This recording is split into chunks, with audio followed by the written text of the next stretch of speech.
Natalakay natin na ang ating isip ay tinuturing na pinakamatalino kumpara sa ibang nilalang dahil marami itong nagagawa. Sa pamamagitan kasi nito, nagagawa nating umunawa at matuto ng mga konsepto at kaalaman, magnilay o pag-isipan ng sarili, magbigay ng kahulugan sa mga bagay-bagay na ating nakikita, naririnig o nararanasan. Sabi nga, ang tao ay meaning maker. Nagagawa rin natin ang umalala o alalahanin ang mga nagdaan, magsuri ng impormasyon, datos o pangyayari, tumuklas ng bagong kaalaman o mag-imbento ng bagong kagamitan. Humusga ng kilos kung ito ba ay mabuti o masama, tama o mali, kapaki-pakinabang o hindi, nararapat o hindi nararapat, at pangatwiranan ang sariling opinyon, mga tuwiran upang ipagtanggol ang sarili, at magbigay ng matibay na dahilan upang pangatwiranan ang nagawang kilos o paniniwala. Isa pa sa mga katangiang taglay ng tao na nagpapaiba sa kanya sa ibang nilalang ay ang pagkakaroon niya ng malayang kilos-loob. Ito ang taglay ng tao kung kaya nagagawa niyang umayaw o gumusto sa isang bagay, kilos o pagpapasya. Tayong mga tao ay kumikilos at marapat na kumilos bunga ng ating matalinong pag-iisip at hindi dahil sa ating emosyon. Halimbawa nito, kahit tayo ay gutom na, hindi natin kakainin ang pagkaing hindi naman sa atin dahil iniisip din natin ang kapakanan ng iba. Samantalang ang hayop, kapag nakaramdam ng gutom ay kakain kahit ng pagkaing hindi sa kanila at kahit ang pagkain ay madumi na. Dahil sinusunod nila ang kanilang emosyon o damdamin. Ang ating kilos-loob ay marapat na sumunod sa dikta o sinasabi ng isip at hindi ng emosyon. Pagkakataong ito, pag-aaralan naman natin paano ba natin magagamit sa mataas na paraan ang ating isip at kilos-loob at ano ba ang dapat na maging tunguhin o goal ng ating isip at kilos-loob.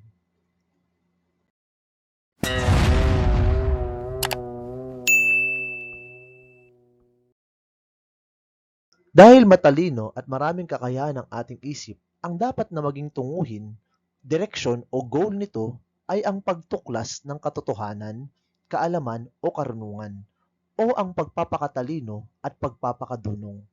Dapat nating matutuhan na ang esensya ng pagkakaroon natin ng matalinong pag-iisip ay upang gamitin ito sa lalo pang pagpapakatalino dahil kaya natin. May kakayahan ang ating isip na magkaroon ng maraming kaalaman at karunungan. Pagtuklas ng katotohanan, kaalaman at karunungan o pagpapakatalino at pagpapakadunong ang dapat na maging tunguhin ng ating isip. Pero ang tanong, paano natin ito magagawa? Ito ay magagawa natin sa pamamagitan ng patuloy na pag-aaral at pagsasaliksik. Dapat nating mapagtanto sa araling ito na masasabing nagpapakatao tayo kung ginagamit natin ang ating isip sa lalo pang pagpapakatalino at pagpapakadunong sa pamamagitan ng walang sawang pag-aaral at pagsasaliksik. Paano natin magagawa ang pag-aaral o pagsasaliksik? Ito ay sa pamamagitan ng patuloy nating pagpasok sa paaralan dahil dito itinuturo ang mga kaalaman at kasanayan na dapat nating matutuhan sa pamamagitan din ng pagbabasa ng mga aklat o artikulo na nagbibigay ng totoong impormasyon. Magagawa rin natin ito sa pamamagitan ng pakikipag-usap sa mga eksperto o mga taong may kredibilidad sa larangan ng kanilang kinabibilangan. Halimbawa ay may nais kang malaman tungkol sa Biblia, mas mainam na ang kausapin mo ay isang ministro o pastor. May nais kang malaman tungkol sa trabaho ng isang IT, mabuting ang kausapin mo ay isang taong may malawak ng karanasan sa pagiging IT.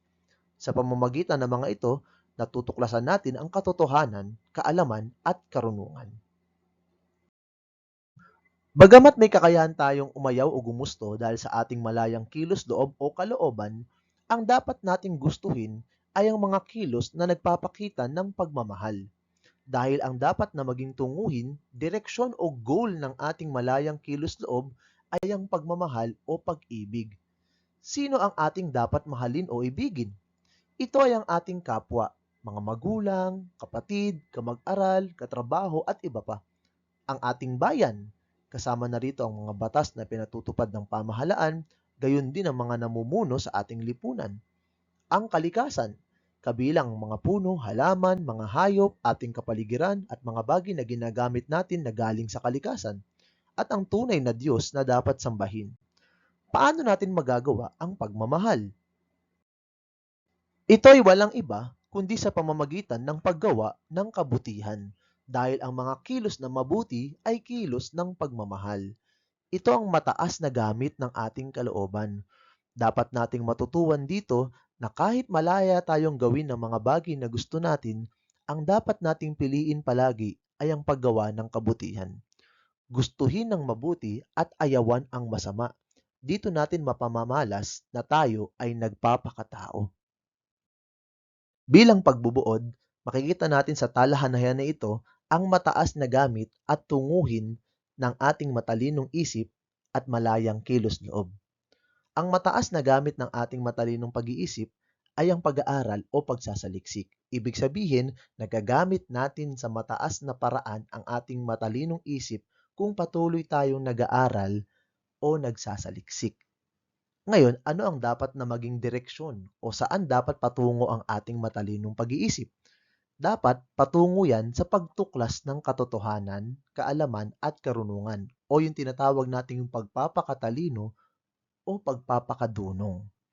Ano naman ang mataas na gamit ng ating malayang kilos loob? Ito ay yung walang iba kundi ang paggawa ng kabutihan. At ang dapat na maging tunguhin nito ay ang pagmamahal. Dapat nating tandaan na lahat ng kilos na mabuti ay kilos ng pagmamahal. Isulat ang A kung ang tinutukoy sa pahayag ay isip o B kung kilos loob. Number 1. Taglay ng tao kung kaya nagagawa niyang gumusto o umayaw sa isang kilos. Number 2. Ang dapat na maging tunguhin nito ay ang pagtuklas ng katotohanan, karunungan at kaalaman. Number 3. Ang mataas na gamit nito ay ang paggawa ng mabuti.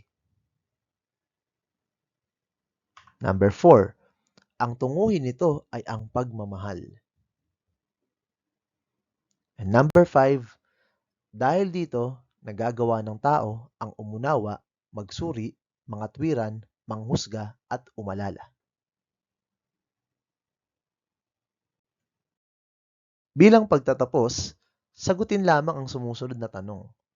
Ano ang sinasabi ng larawan tungkol sa pagpapakatao?